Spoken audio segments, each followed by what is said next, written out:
Перш ніж почати розповідь, хочу подякувати всім, хто підтримує мене на Патреоні, на BuyMeACoffee чи тут, на Ютубі, за допомогою спонсорства. Ваші імена на екрані. Дякую. Сподіваюсь, нікого не забув. Якщо ще хтось захоче доєднатися до цих святих людей, всі посилання в описі відео. Більше вас не затримуватиму. Приємного перегляду. Префектура Окаяма на заході Японії носить в народі назву «Країна сонячного світла». Її наче сама природа захистила від стихійних лих гірською місцевістю на півночі та лісами і ріками на півдні. Ну і звісно, назва пов'язана із тим, що тут багато сонячних днів. Саме тут, затиснене між горами та ріками, поруч міста Цуяма розташовувалося доволі ізольоване селище Кайо. Воно не зовсім відірване від світу, звісно, однак тут царювали свої звичаї та традиції, а чутки поширювалися швидше, ніж луна між гір. Пізній вечір, 20 травня 1938 року. Сонце сідає за обрій. Його промені відбиваються від вологих рисових полів, ледь торкаючись дерев'яних будиночків із тонкими стінами. На вулицях ні душі, на ґрунтових дорогах залишилися сліди від взуття втомлених селян. Лише то тут, то там із настанням темряви загоряється тоді ще не таке звичне штучне світло електричних ліхтарів. І раптом світло гасне, занурюючи все село у непроглядну темряву. Втім, якби хтось подивився у вікно, він би побачив, як десь вдалині рухаються 3 примарні вогні. Наче по селу блукає Онрьо, мстивий дух із японських легенд. Близько першої ночі мешканці Кайо почують перший крик його жертви. А до ранку майже половина мешканців селища загине. І до речі, привіт усім, хто ще не спить опівночі.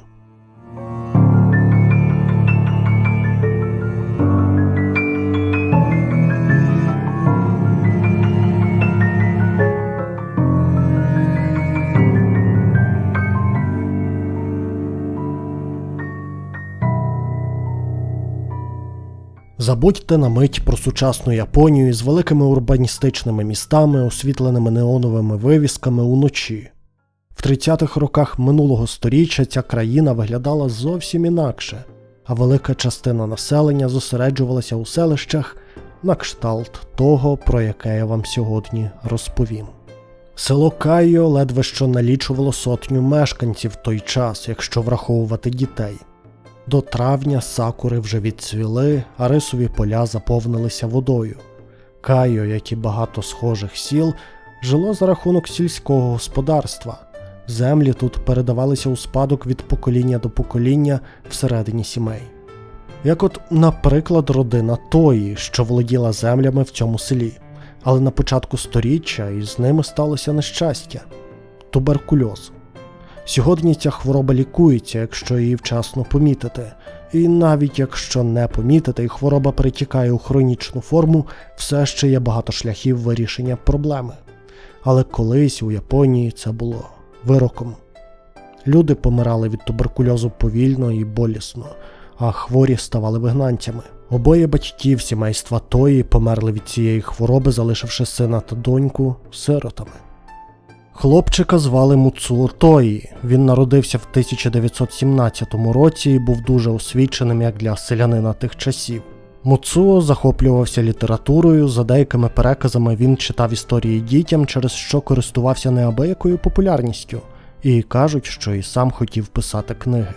Хоча хлопчина і був трохи дивакуватим та замкненим, втім він був частиною сільської громади. Любив ходити на полювання, для чого навіть отримав ліцензію на рушницю. Втім, як ви можете знати, 30-ті роки минулого сторіччя – це також часи, коли Японія активно мілітаризується. Тож Муцуо, який саме досягнув призовного віку, в 1937 році подався до війська, куди його, щоправда, не взяли. Адже під час медичного огляду в нього діагностують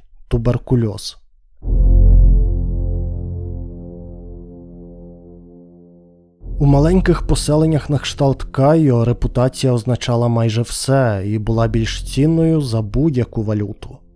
Люди поколіннями жили тут разом, працювали на одних і тих же полях та залежали від громади значно більше, ніж у великих містах.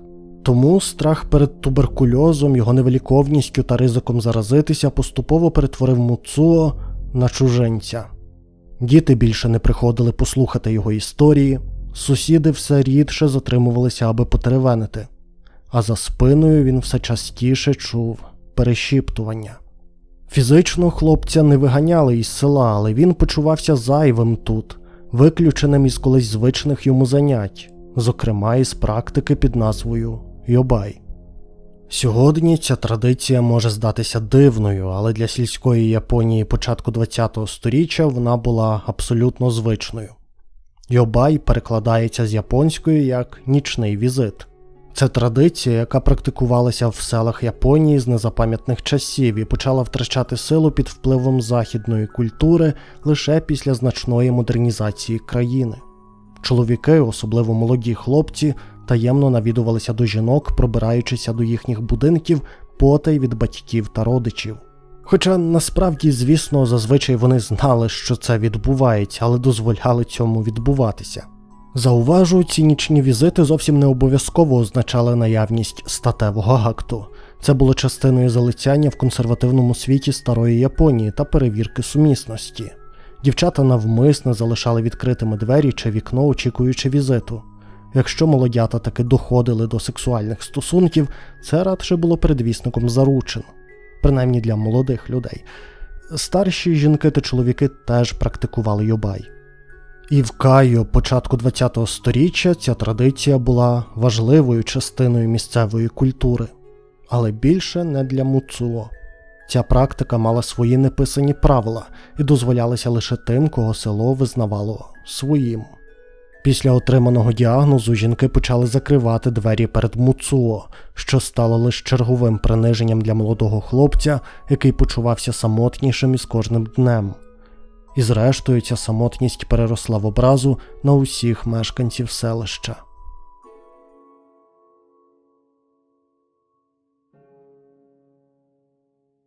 Чим більше Муцуо віддалявся від життя селища, тим більше часу він проводив на самоті.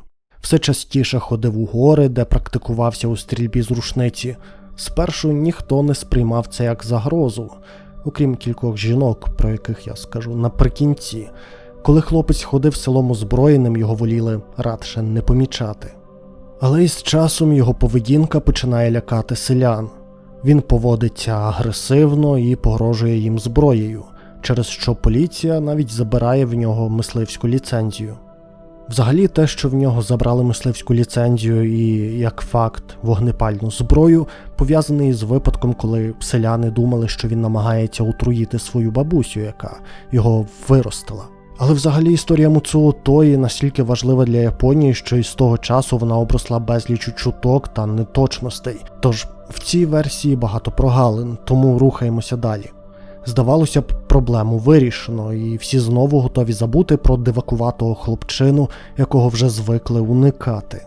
Але Муцуо запам'ятовував кожну образу і навесні 1938 року почав готуватися до того, що згодом назвуть одним із наймоторошніших інцидентів в історії Японії.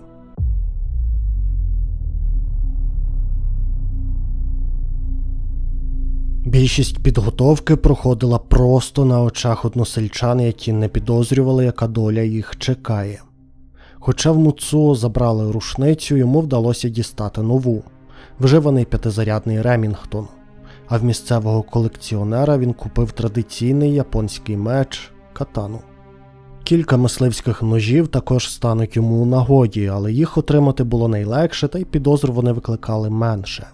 Уночі з 20 на 21 травня він озброюється всім цим арсеналом, прив'язує голову білою тканиною, аби зручно закріпити на ній 2 велосипедні ліхтарі. Ще один ліхтар він закріплює на грудях. За плечима в нього рушниця, зліва катана та 2 ножі. Муцуо Тої виходить на полювання. У першу чергу він перерізає електричні дроти і занурює все село Кайо у непроглядну темряву. Небагато хто помітив крізь вікно, як цю темряву розсікають 3 примарні вогні, що рухалися поміж рисових полів. Деякі очевидці, що вижили тієї ночі, описували це видовище як Онрьо, мстивого духа із японських легенд, що блукає їхнім селом. А тоді вони почули перший постріл.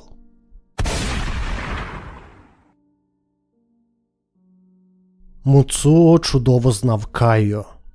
Знав короткі шляхи, вузькі дороги, де можна сховатися, знав, де будинок кожного мешканця, хто живе сам, а подекуди навіть хто не зачиняє двері уночі. Він був корінним мешканцем цього села. Це і робило його таким небезпечним під час цієї різанини. У голові він, здавалося, мав повний список усіх, на кого тримав образу. І першим будинком став його власний. Бабуся, яка замінила йому батьків, коли ті померли від туберкульозу, стала першою жертвою. Її Муцуо зарубав сокирою. Після цього вороття назад вже не було. 3 вогні знову помчали крізь темряву. Наступний будинок належав самотній матері, яка часто запрошувала Муцуо до свого ліжка, але після діагнозу лише відмовляла йому. Вона спала разом з 2 своїми синами. Мстивий демон, яким цієї ночі став Муцуо, знав, що двері її дому відчинені. Він дістав із піхв катану і зарізав усіх 3. Наступний дім теж був йому знайомий. Там жила 43-річна дружина місцевого домовласника. У місцевих газетах її назвуть Томе. Це вигадане ім'я, як і імена більшості жертв у цій розповіді, але за нагоди я користуватимуся ними. Подейкували, що з нею хлопець теж провів не одну ніч, допоки в нього не діагностували туберкульоз. Відомо, що він раніше був закоханий в її старшу доньку Рьоко, але та вийшла заміж за іншого чоловіка. Муцуо націлив на Томе свою рушницю і холоднокровно вистрелив, убивши одним пострілом. Тонкі стіни не могли втримати цей звук. Наче гуркіт грому, постріл пронісся усім селом. Але спершу прокинулися мешканці будинку. Чоловік Томе, Рьоко та її сестра. Муцуо вбив усіх у цьому домі. 4-й будинок був домівкою нової сім'ї Рьоко. Її молодий чоловік, батько та матір сімейства. Він убив практично усіх, окрім бабусі. Він сказав їй, що не тримає зла особисто на неї чи на її родину, але усе одно випустив кулю. Жінка дивом вижила і змогла розповісти цю історію. Втім, жити, коли померли твої діти та онуки, вона вважатиме прокляттям.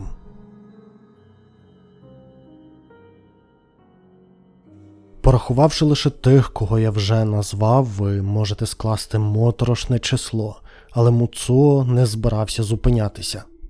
До цього часу через звуки пострілів в селищі вже почалася паніка. Більшість мешканців прокидалися від звуку пострілів, криків або кроків за тонкими дерев'яними стінами. Дехто навіть не встигав зрозуміти, що відбувається. В одних людей він стріляв через вікна, до інших вривався всередину будинків, а якщо рушниця ставала незручною, використовував ніж або катану. Темрява лише посилювала хаос. Люди вибігали на двір, намагалися зрозуміти, що відбувається, чули крики сусідів, бачили спалахи пострілів і десь у темряві ті самі 3 вогні, які рухалися вузькими доріжками між будинків та рисових полів. Тієї ночі Муцуо діяв із моторошною швидкістю. Влаштована ним різанина тривала всього 2,5 години. Деякі мешканці намагалися ховатись, інші – тікати. Хтось врятувався, когось наздогнала куля. Загалом Муцуо Тої позбавив життя 30 людей, що на той час було близько половини населення всього Кайо. Ще 3 він поранив, і зрештою настала черга останньої, 31-ї жертви – самого Муцуо Тої. На світанку він вибрався на вершину місцевої гори та під першими променями сонця вистрелив з рушниці собі у груди. Рана була смертельною. Останній постріл тієї ночі розчинився у мертвій тиші, що опустилася на спорожніле село. Лише спів ранніх птахів та поодинокі крики тих, хто вижив, порушували її.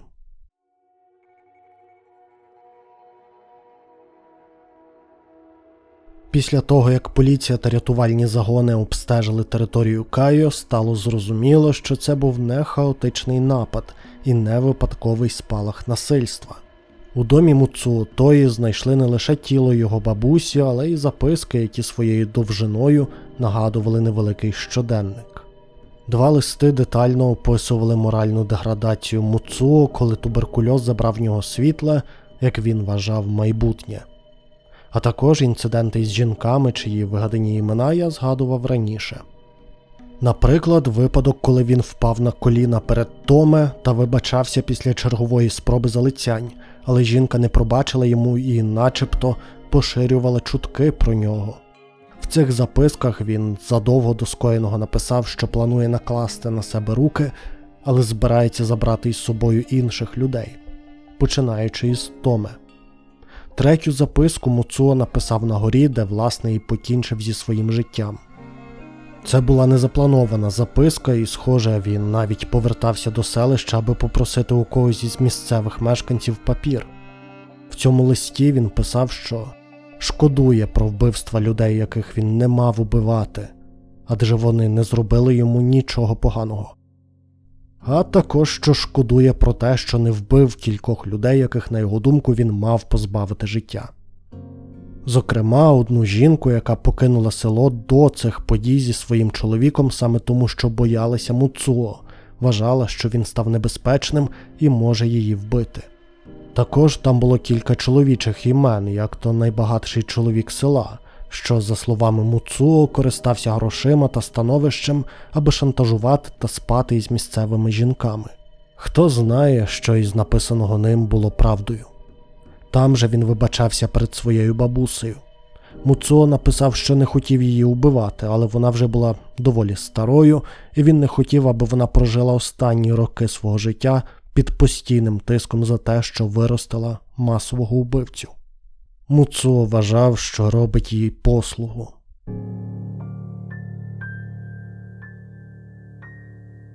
В 30-х роках населення Кайо становило близько 100 мешканців, але після цієї ночі більшість з тих, хто вижили, покинули село. Зараз там проживає всього з 20 людей, здебільшого літнього віку. Різанина в Кайо, чи різанина в Цуямі, як її називають зараз, наклала важкий відбиток на японську культуру. Зокрема, страхітливий вигляд Муцуо Тої ви безумовно не раз зустрічали в багатьох медіа, якщо захоплюєтеся жахами. Гадаю, неважко здогадатися, де черпав натхнення легендарний Джунджі Іто, коли створював образ Сойчі Цуї. А Ушіміцу Номура, що можна перекласти як «приречене село», є одним із найвпливовіших японських історичних горорів, що переповідає історію різанини у Цуямі. Напевне, можна сказати, що ледь не будь-які японські жахи, чиї події відбуваються в невеличких ізольованих селах, мають в собі художнє зерно цієї трагедії. Адже найбільше лякають насправді не привиди чи демони із легенд, а реальне зло, яке нерідко живе десь неподалік і готується вийти на полювання опівночі.